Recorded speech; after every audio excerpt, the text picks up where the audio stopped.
His Excellency Nga Korming, President of the Assembly of the United Nations Settlement Program.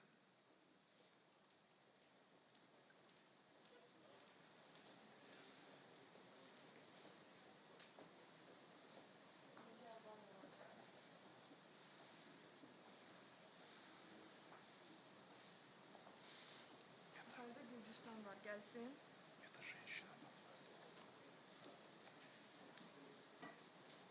Gürcistan. Gürcistan. Gürcistan. Georgia. Rod.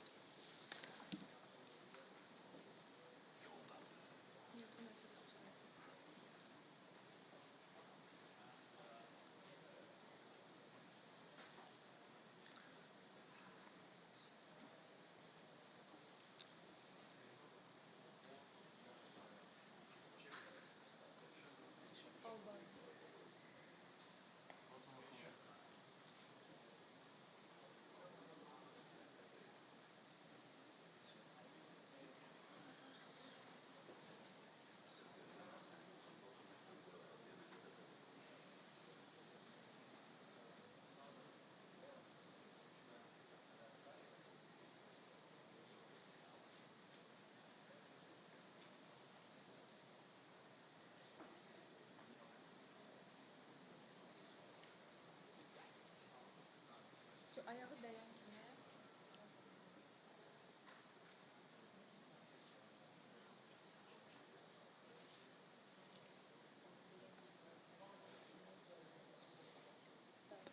His Excellency Irakli Kobahidze, Prime Minister of Georgia.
Her Excellency Albana Koçu, Deputy Prime Minister of the Republic of Albania.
His Excellency Stasa Kosarac, Deputy Chair of the Council of Ministers of Bosnia and Herzegovina.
His Excellency Sai Samal, Deputy Prime Minister of the Kingdom of Cambodia.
Her Excellency Mariam Nawaz Sharif, Chief Minister of the Province of Punjab of the Islamic Republic of Pakistan.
His Excellency Tomáš Taraba, Deputy Prime Minister of the Republic of Slovakia.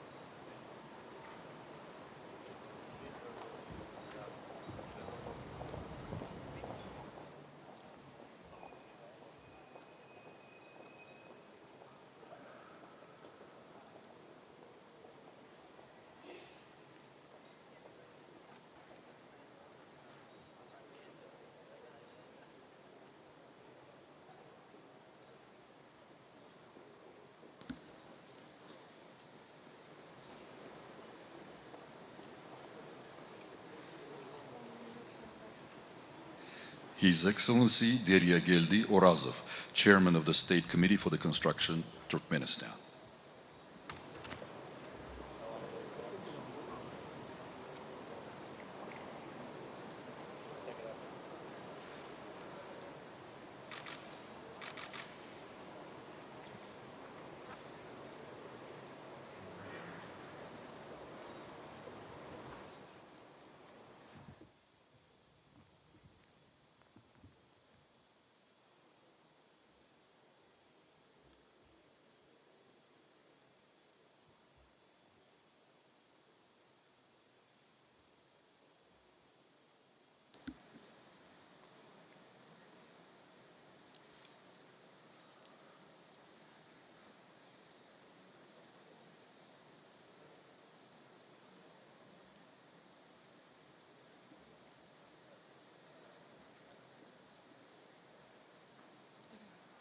His Excellency Oleksiy Kuleba, Deputy Prime Minister of Ukraine.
His Excellency Igor Sergeyenko, Chairman of the House of Representatives of the National Assembly of the Republic of Belarus.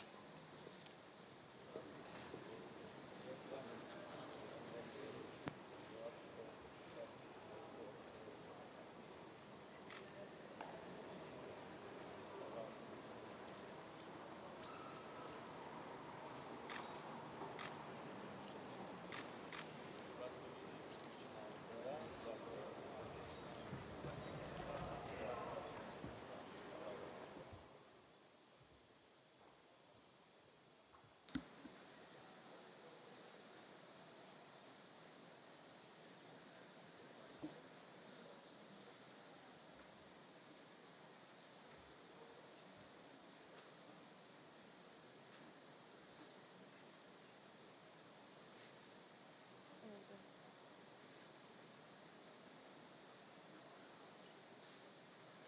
His Excellency Zhang Wuqing, Vice Premier of the State Council of the People's Republic of China.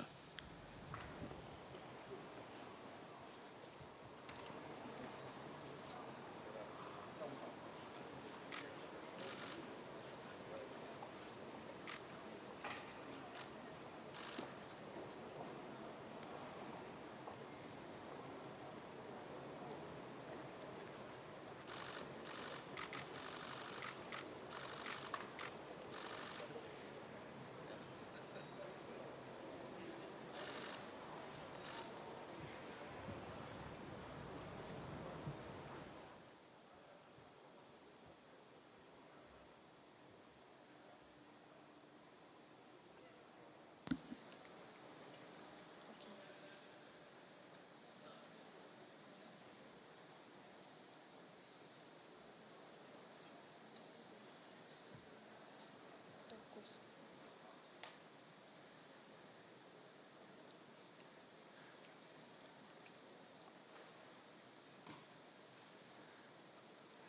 His Excellency Oljas Bektenov, Prime Minister of the Republic of Kazakhstan.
His Majesty King Mswati III, King of Eswatini.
Her Excellency Ilyana Yoteva, President of the Republic of Bulgaria.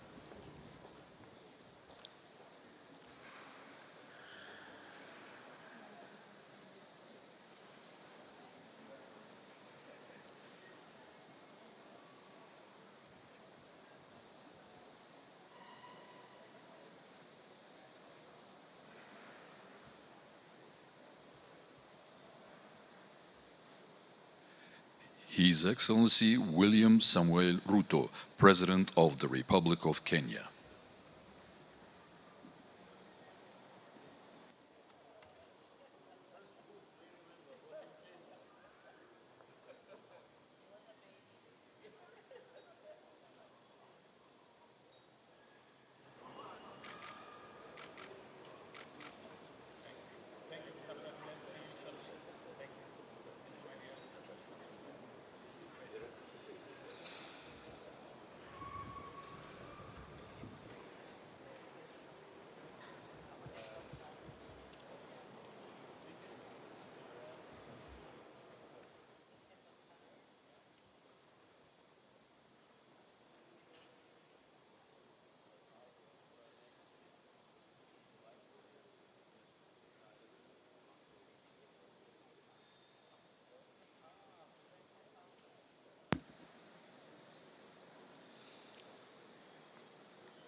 His Excellency Constantino Chiwenga, Vice President of the Republic of Zimbabwe.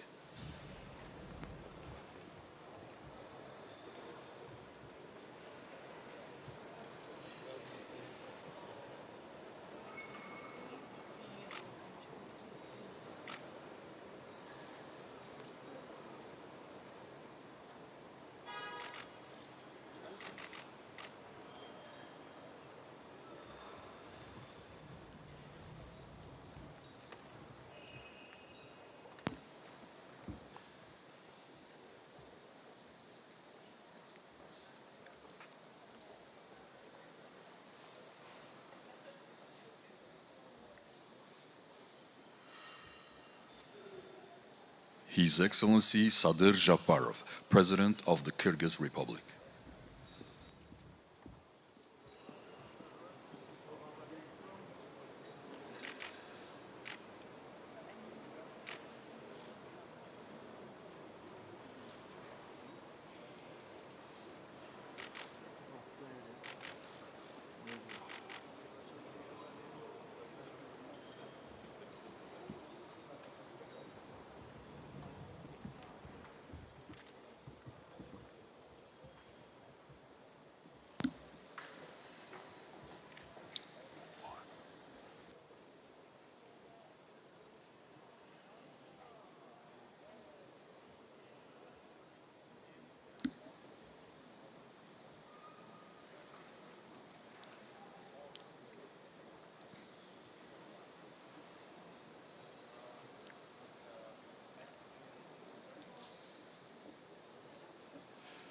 His Excellency Mohammed Yunus Al-Manfi, President of the Presidential Council of the State of Libya.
His Excellency Tarambir Kokhol, President of the Republic of Mauritius.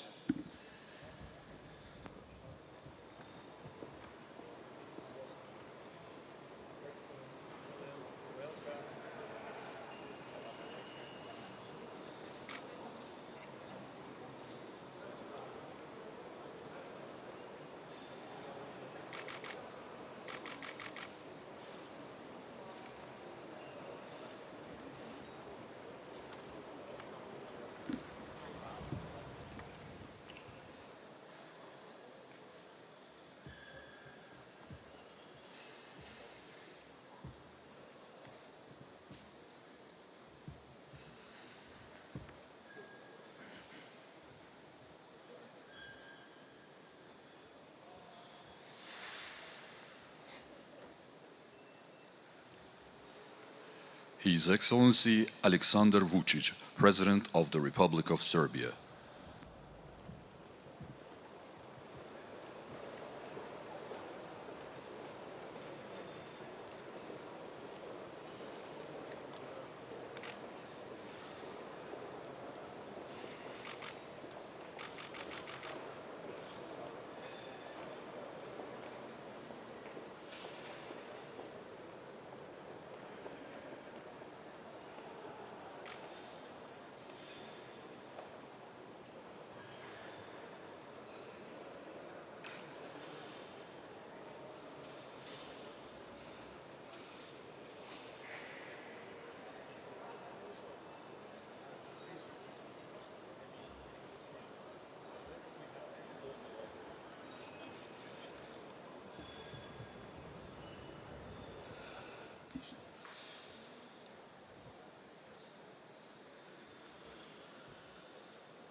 His Excellency Shavkat Mirziyoyev, President of the Republic of Uzbekistan.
Ladies and gentlemen, we are honored to announce the arrival of His Excellency Mr. Ilham Aliyev, President of the Republic of Azerbaijan, as well as other heads of states and governments who are joining us for this special occasion for the opening of WOOF 13.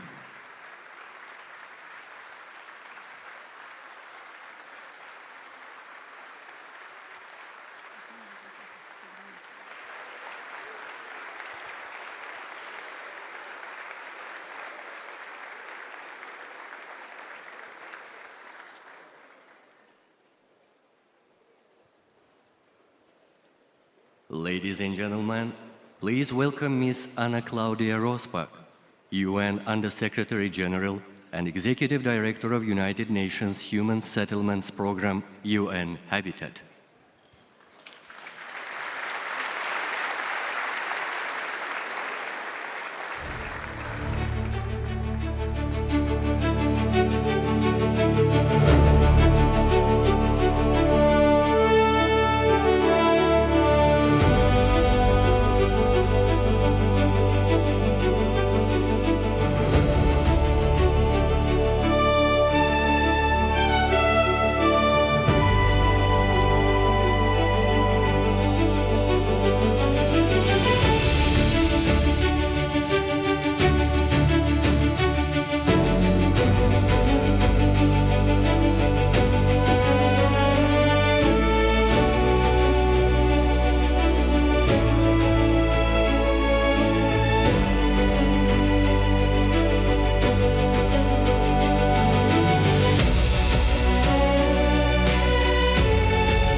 Ladies and gentlemen, please welcome Ms. Anna Claudia Rosbach, UN Under-Secretary General and Executive Director of United Nations Human Settlements Program, UN Habitat.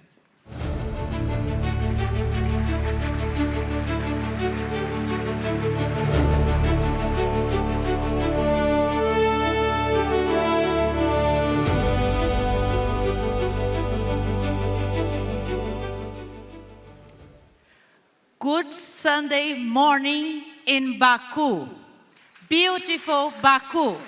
Welcome to the World Urban Forum 13 in the name of UN Habitat.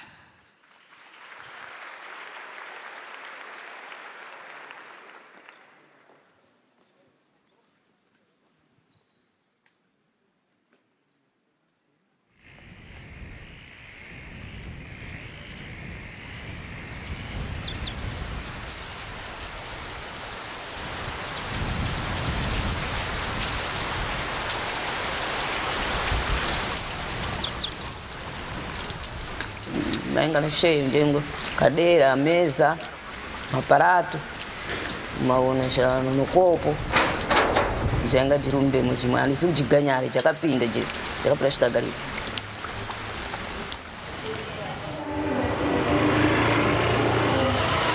Aqui na minha área de serviço não tinha piso, não tinha pintura, então o meu banheiro ele não tinha a acessibilidade correta, né? Não tinha nada, entendeu? Era bem bagunçadinho mesmo, né?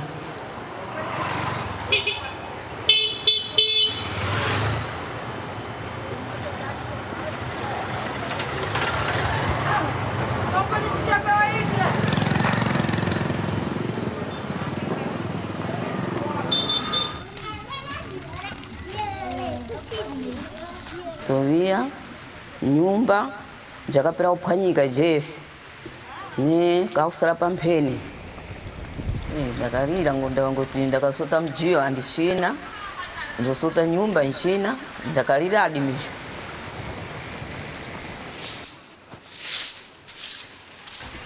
Nyumba umfulelu kutonawo, takutoibonera ukunja dea togara pakaoma.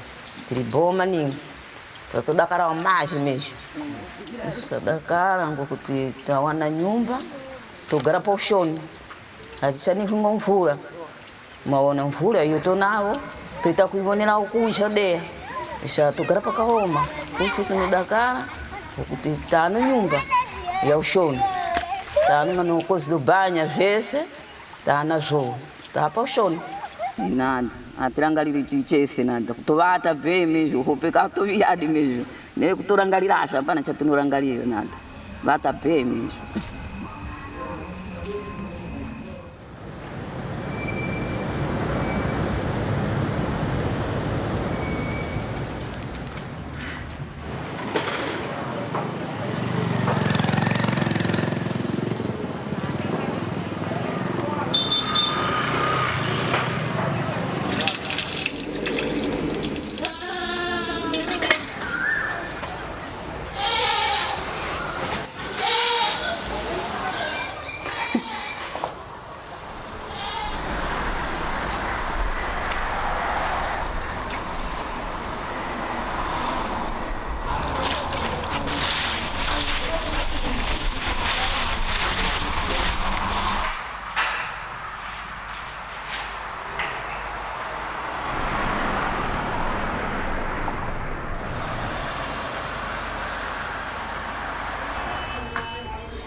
Bom dia, fala aí. Morar aqui é maravilhoso, né? Eu moro aqui desde 10 anos de idade, fiz muitas amizades, muitos amigos. Aqui é onde eu me sinto bem, sou muito conhecido pelo povo aqui, querido pelos vizinhos, pelos meus amigos. Foi tudo feito com muito carinho, muito amor para minha pessoa, né? No quintal, na minha cozinha, até mesmo no meu banheiro eu me sinto à vontade. Que eu posso entrar no banheiro e não ter preocupação de eu cair no banheiro e me machucar através, né? Por ter essas barras que não tinha antigamente. Eu vejo muitas pessoas aí precisando, com depressão, síndrome do pânico. Hoje em dia nós vivemos num mundo tão medíocre, né? Onde a gente precisa abraçar o nosso próximo. A gente tem dignidade, né? A gente está com uma casa arrumada, bonita, né? Dá dignidade pra gente, até poder receber as visitas do nosso lar, né? Deu mais dignidade. Minha casa, meu lugar de conforto. Kudakara kwangu lisha nini ndakatamba ndakara nini ngokupeke kudakara kwangu ndakatamba.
социальную картинку.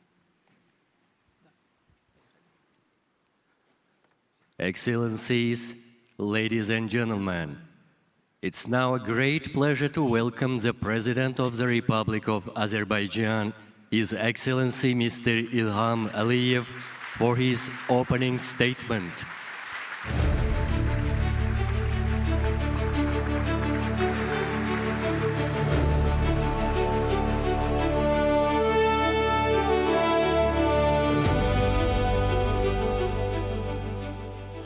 Excellencies, ladies and gentlemen, dear guests, first of all, I'd like to welcome all the participants of the World Urban Forum in Baku and wish the forum success. We have probably the record number of registered participants. This morning I got information that we have more than 45,000 registered participants from 182 countries.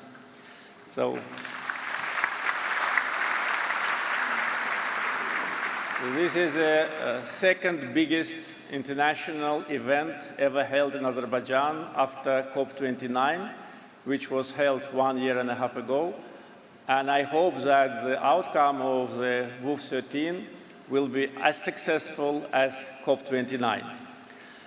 I think that during these days in Baku, many of our guests who visited us for the first time will have opportunity to know our country, our city better, and to see with their own eyes what is being done in Azerbaijan with respect to urban development. Azerbaijan is situated between Europe and Asia, and always was and is the place where East meets West. And this also is reflected in our country's architecture.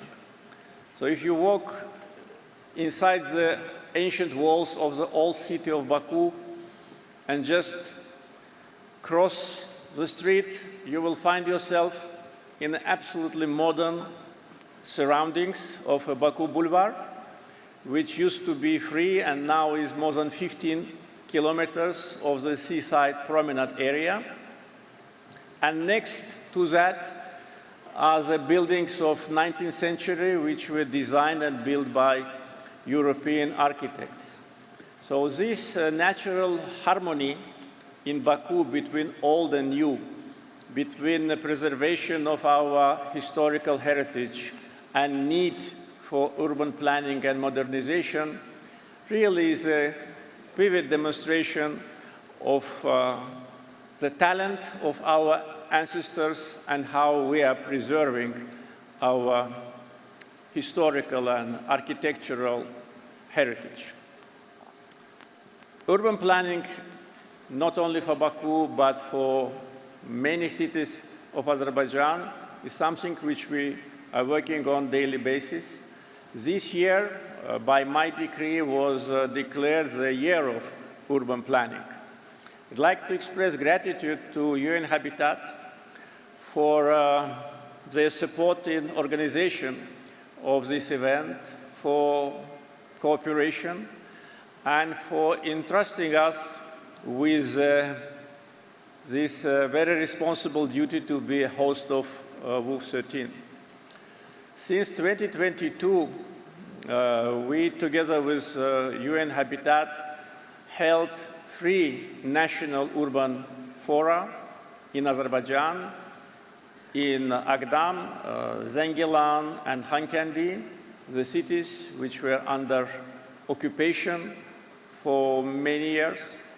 And today, organizing the global gathering, we once again demonstrate our strong commitment to urban planning, urban development, to our agenda to make life of the people better, and to provide our population with all necessary means in order to feel themselves comfortably. Not only Baku, but many of Azerbaijani ancient cities can be proud of their architecture. I will name just some of them. Shamakhi, once the capital of the state of Shirvanshah, the birthplace of the great Azerbaijani poet of 14th century, Nasimi, has one of the oldest mosques in the world, which was built in 743.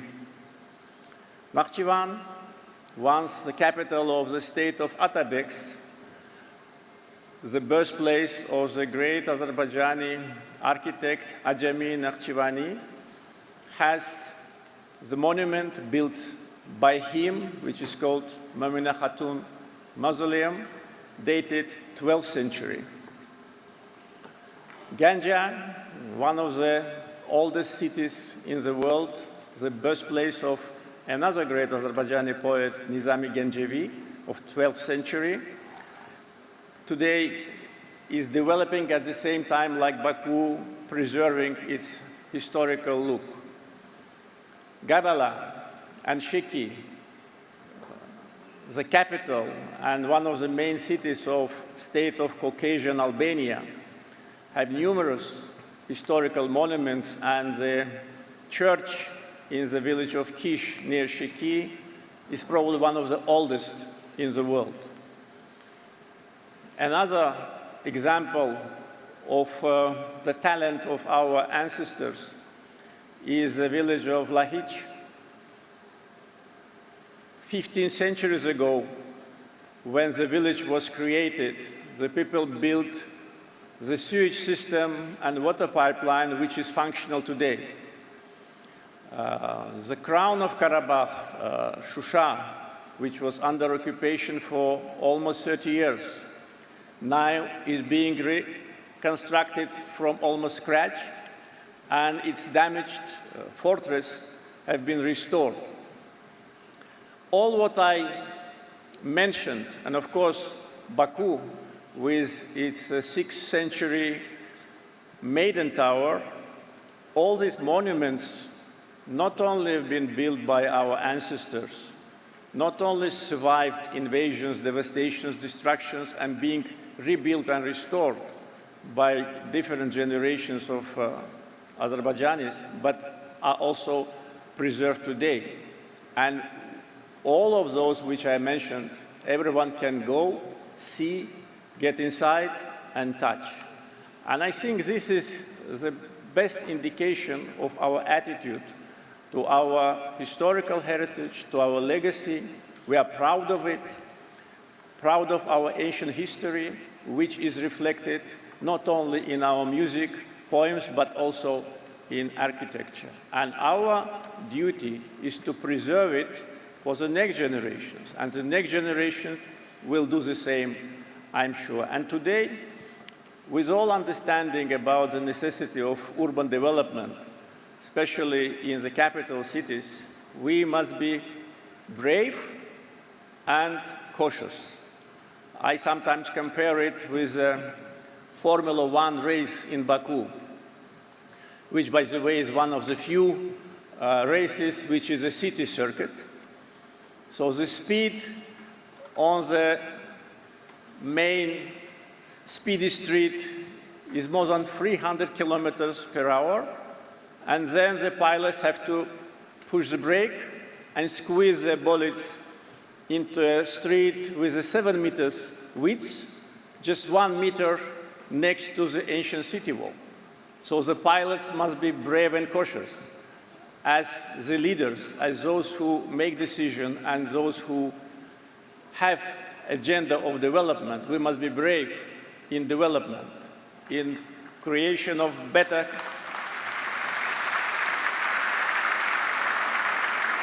conditions for our people, in modernization, but at the same time very cautious when it comes to the preservation of our historical heritage. One of the main tasks for our government now is the reconstruction of Karabakh and Eastern Zengezur, the area which was under Armenian occupation for 30 years and which suffered a total destruction and devastation. International observers and visitors compared, for instance, Aghdam with Hiroshima. They called it the Hiroshima of the Caucasus. because the city just did not exist.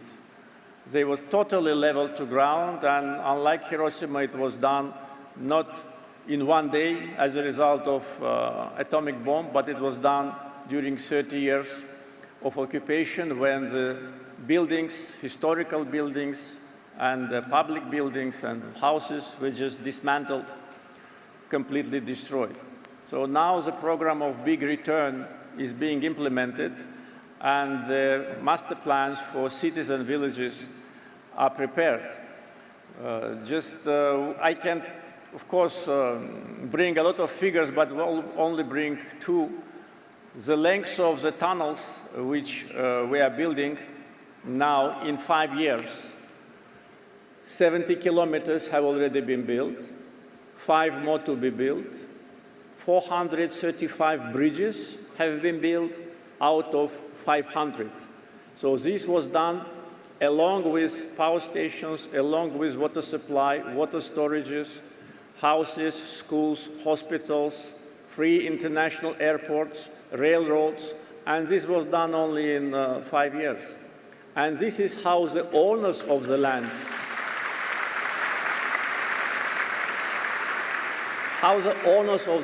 behave, unlike those who come only to demolish, to destroy, and to bring sufferings. Today, more than 85,000 of Azerbaijanis already live in the former occupied territories. They work, they live, they study, and their employment is also one of the important targets in front of our government. So prior to building the apartments and private houses for them, schools and hospitals, of course we have to do demining, but at the same time we have to think about employment. So numerous industrial zones which are already created and will be created in those areas definitely will support the rapid return of hundreds of thousands of people who were deprived from their fundamental right to live on their own land. Talking about Baku, a couple of things more. We had to do a lot of environmental works. Baku was the first city in the world where the oil was produced back in 1846. And throughout these 180 years, almost all these years, there was zero respect to environmental protection. So Baku was heavily polluted. And if I name some parts of Baku, like Black City, Bibi-Aibat, Berkshire, maybe for foreigners it doesn't mean anything, but if you have time to visit these places and to have some video footage or pictures how they looked, say 20 years ago, and how they look now, you will see what has been done in order to create environmentally friendly space in Baku. Instead of Black City, which was heavily polluted, and that is why it was called Black City, today we have White City, the model of urban development. It's a city inside the city. Another demonstration of urban development is a resort city, Sea Breeze, and I highly recommend our visitors to go there, especially those who like to swim in cold water. I know some of them there in this hall, to go just to see another example of the modern urban development. In the last 20 years, we created 100 parks and square gardens in Baku, and 19 have been totally renovated. Environmentally friendly cities with quick access to public transportation, micromobility, underground, modern buses which generate their power from electricity. All that is being done as a whole concept for the capital. And not only capital. As I said, in many parts of Azerbaijan, the urban development goes very rapidly. And definitely this important gathering and expertise of our friends from United Nations and numerous guests who visit us will help all of us to learn more, to learn from each other, to learn positive experience, and also to talk about our mistakes. There have been many mistakes made in the process of development, but I think that period is already in the past. Don't want to take much of your time. I can also speak as a guide for Baku, but I think better will be for you to see everything with your own eyes. I wish all the guests pleasant stay in Baku and the World Urban Forum success. Thank you.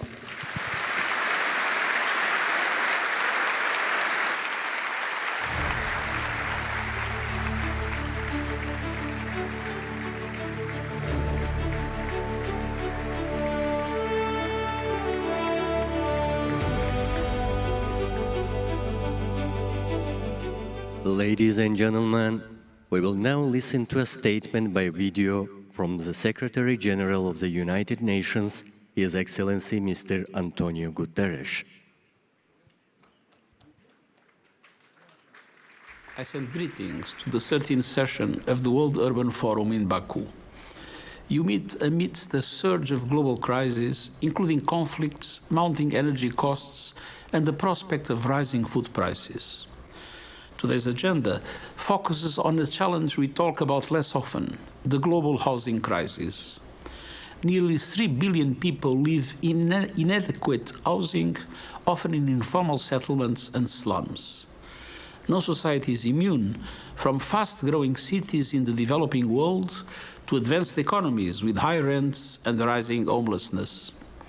In my student days, volunteering in some of Lisbon's poorest neighborhoods, I saw how profoundly housing affects people's health, education, and future. As Secretary General, I'm proud that the Pact for the Future and the Doha Political Declaration recognize housing as a priority. And I welcome the upcoming 10-year review of the new urban agenda. Now is the time to put housing at the center of sustainable development by expanding access to housing that is adequate, safe, and affordable, transforming informal settlements and slums, and addressing inequalities that inflame social tensions. Housing is a human right and fundamental for human dignity. Let this World Urban Forum be a catalyst to make it a shared reality. Together, we can house the world, leaving no one behind. Thank you.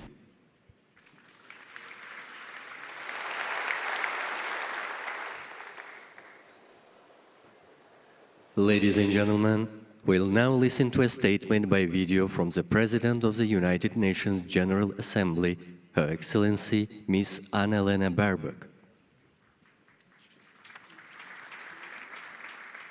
Excellencies, ladies and gentlemen, affordable, safe and decent housing is a fundamental human right. It is the foundation of dignity, health, security and opportunity.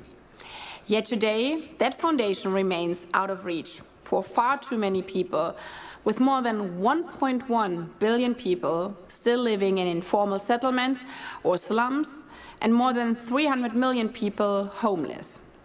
The consequences extend far beyond housing alone. Without safe housing, health erodes. Education is disrupted, insecurity deepens, inequality hardens, and communities become more vulnerable to climate shocks and disasters.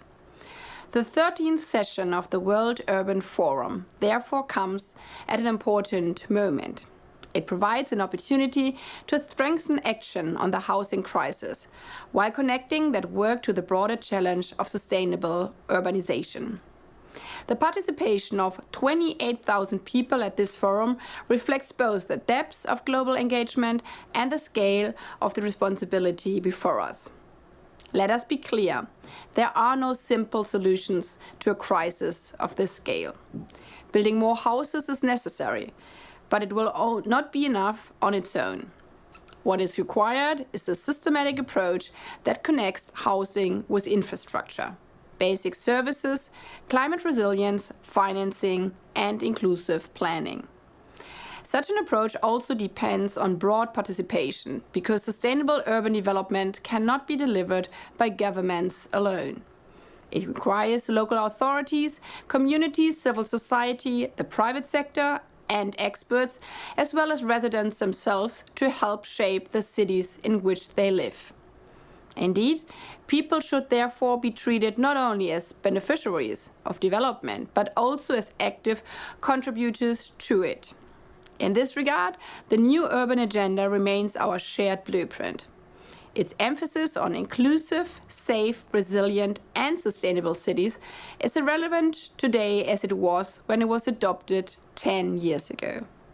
This anniversary offers an opportunity, an important opportunity, to assess where progress has been made, where gaps remain, and how implementation can be accelerated. In July, the General Assembly will convene a two-day high-level meeting for the midterm review of the new urban agenda. That meeting will provide an opportunity to renew political commitment and strengthen implementation. I trust that your deliberations at the 13th session of the World Urban Forum will be meaningful, inclusive, and practical, and that they will help inform negotiations on the political declaration in New York. I wish you a successful forum and look forward to welcome many of you to New York in July. Thank you.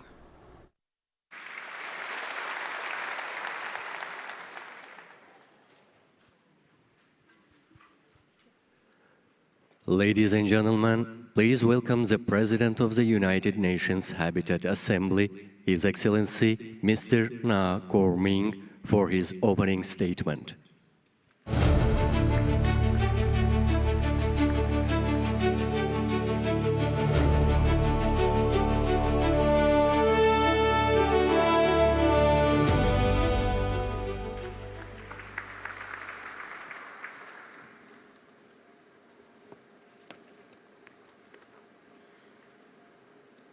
Your Excellency, Ilham Aliyev, President of the Republic of Azerbaijan, Excellencies, Head of State and Government, Madam Executive Director of UN Habitat, Honorable Ministers, Mayors, distinguished delegates, ladies and gentlemen.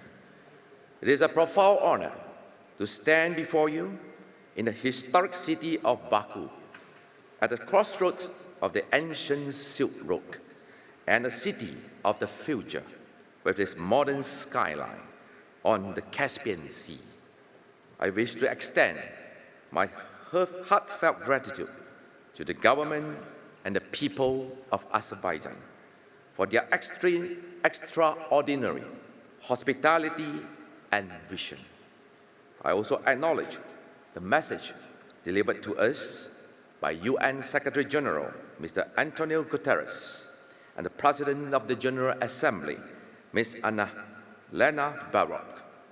We take note that the global urban agenda has never been more urgent as the basis for multilateral cooperation. Excellencies, as Baku becomes the capital of the world during this 13th World Urban Forum, let us recall a fundamental promise. When we fail to provide housing, we are breaking a promise to our children. Hence, the theme of this global forum, Housing the World, Safe and Resilient Cities and Communities, is not merely a slogan. It is a call to immediate action. But let us also remember that this call to action must be grounded in the real world and in the real economy. It might be aspirational to want to house the world, but we will only be boiling the ocean if we do not have the political will, the right policy, and the economic resilience to build and house all our citizens. According to UN Habitat, the world is facing a global housing crisis, affecting nearly 2.9 billion people, with 1 in every 4 people living in informal settlements. Furthermore, over 2 billion urban dwellers will be impacted by an increase of at least 0.5 degrees Celsius by 2040. For those trapped in inadequate housing, these are not just numbers. They represent a critical threat to survival. As President of the UN Habitat Assembly, I see these pressures converging. Yesterday, over 80 ministers gathered here for an informal ministerial meeting to prepare for the high-level midterm review on the new urban agenda in New York. All of us, in our own way, are grappling with similar urban challenges. However, if we unite in common shared purpose, we shall overcome together. I'm here to tell you that we do not to face it alone. Instead, let us double our efforts to localize the implementation of the new urban agenda to achieve the Sustainable Development Goals. As you know, the Habitat Assembly established the Intergovernmental Working Group on Adequate Housing for All. This is our historic platform for multilateral cooperation, the bridge that connects global policy to local delivery. Excellencies, while I stand here as President of the Assembly, I'm also guided by the experiences of my home nation, Malaysia. This journey implementing the new urban agendas is guided by our Malaysia Madani vision. We have delivered over 1.1 million affordable homes, achieving a 77% home ownership rate. We have also surpassed our green targets with the planting over 115 million trees. Furthermore, 60% of the local authorities have completed voluntary local reviews, providing that when government is strong and communities are empowered, the SDGs move from the policy to positive impact on the ground. Excellencies, I ask you today, when you look at your city maps, do not just look at roads and zones. See the faces. See the young entrepreneur in a slum who needs a legal address to start a business. See the families in the coastal cities at risk from rising sea levels. Let us commit to human-centered urbanism. Let us bridge the $5.4 trillion annual financing gap for climate-resilient infrastructure. As I prepare to pass the mandate of President to the United Arab Emirates next year, I invite you all to contribute to WOOF 13 Call to Action. Let us make it a legacy document that is both ambitious and inspirational.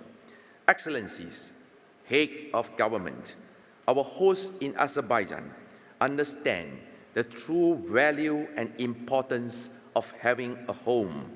There's a beautiful saying here, Hakasin os evi, azgib la sidi, means every home is their own center of the world, their sanctuary.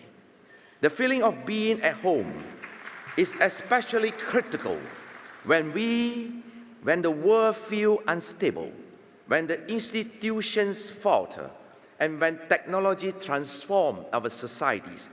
In those moments, remember this: the future does not belong to those who predict it. It belongs to those who built it. And our task this week, to be the builders of an urban future for all. Once again, I'm inspired by the Azerbaijani proverb that resonates deeply with our work.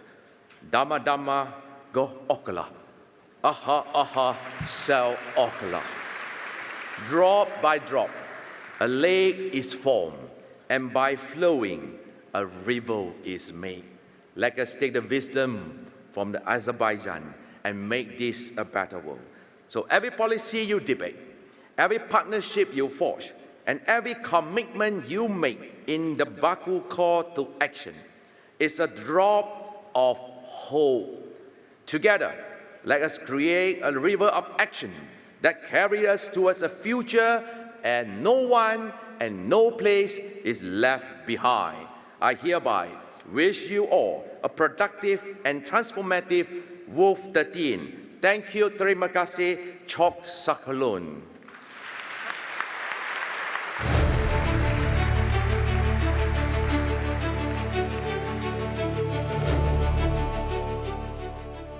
Ladies and gentlemen, it's now a pleasure to once again welcome the Executive Director of UN Habitat, Ms. Anna Claudia Rosbach, for her opening statement.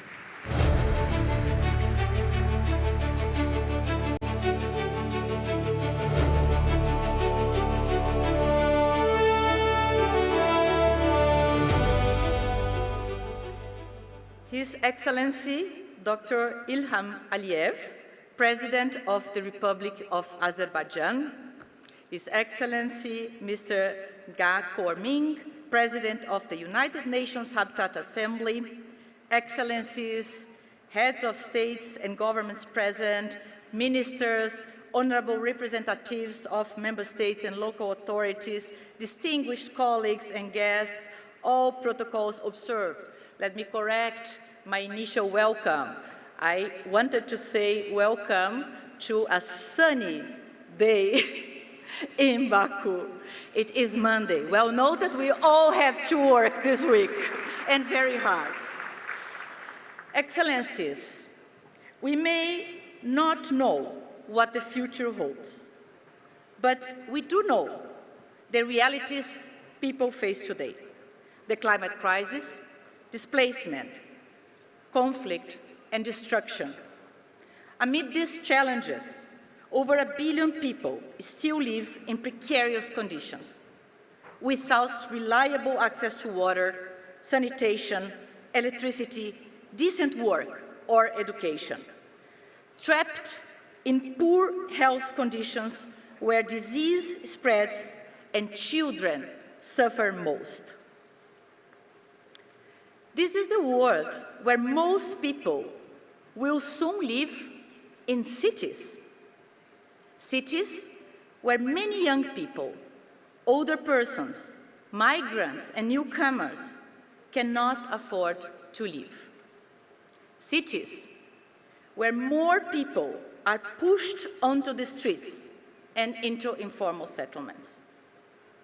Cities increasingly divided between those who have and those who do not. Excellencies, colleagues, it is no surprise that tens of thousands of us from communities around the globe to high-level leaders are gathered here in Baku to address one critical question: how, in this era of uncertainty, instability, and destruction, can adequate housing be made available to all?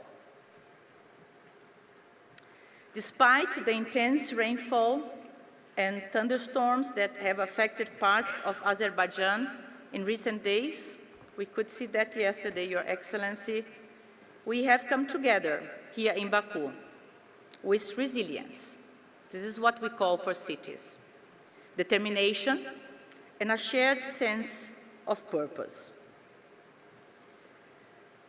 This is the reality of many cities today, and we deeply appreciate the team spirit, the quick reaction, and your flexibility that brought us today to this beautiful venue.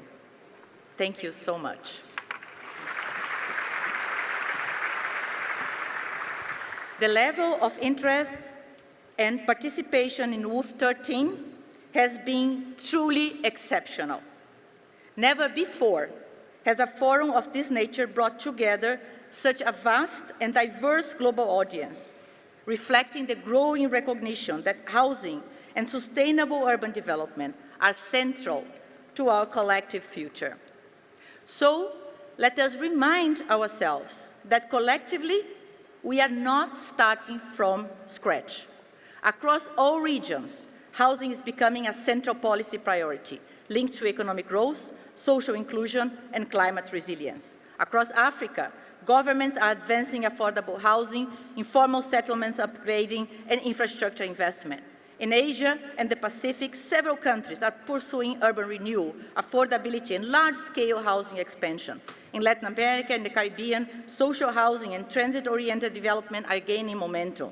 In the Middle East, housing is increasingly tied to economic diversification and demographic change, while in Europe and North America, governments are strengthening affordable housing, rent regulation, and supply-focused reforms in response to growing urban pressures.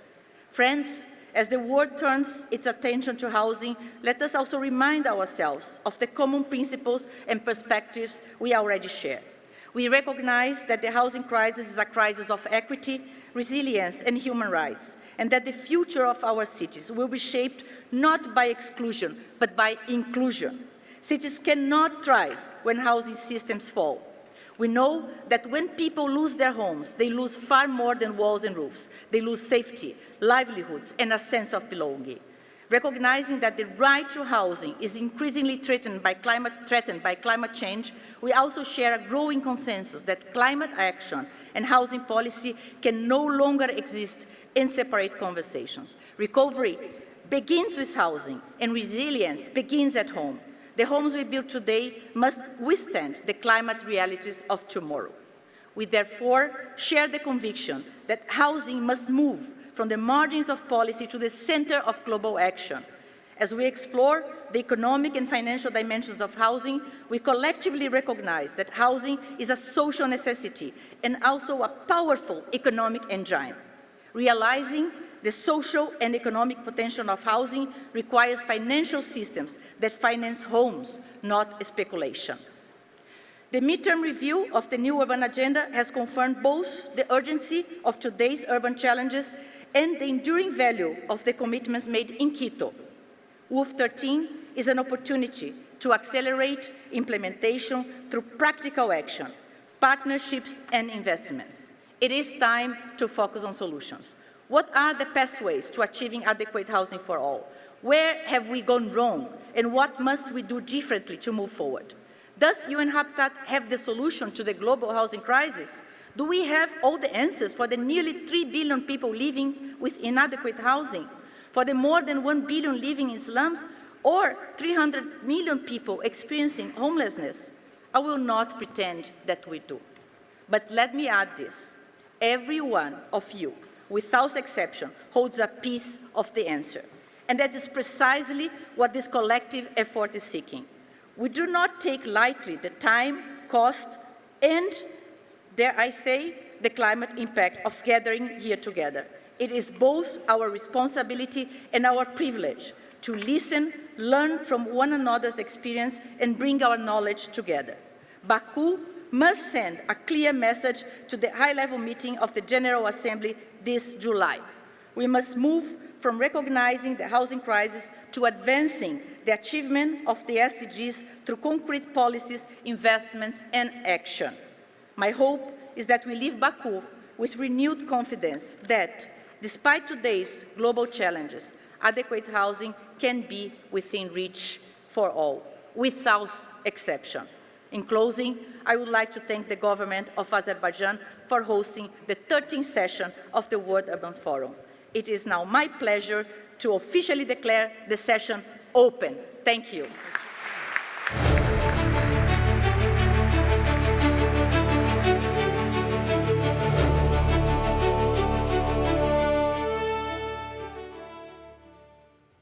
Ladies and gentlemen, we now have the pleasure to screen the official WUF 13 video by the host country, Azerbaijan.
Excellencies, ladies and gentlemen, the World Urban Forum opening ceremony continues with voices shaping the conversation on the future of our cities across the world.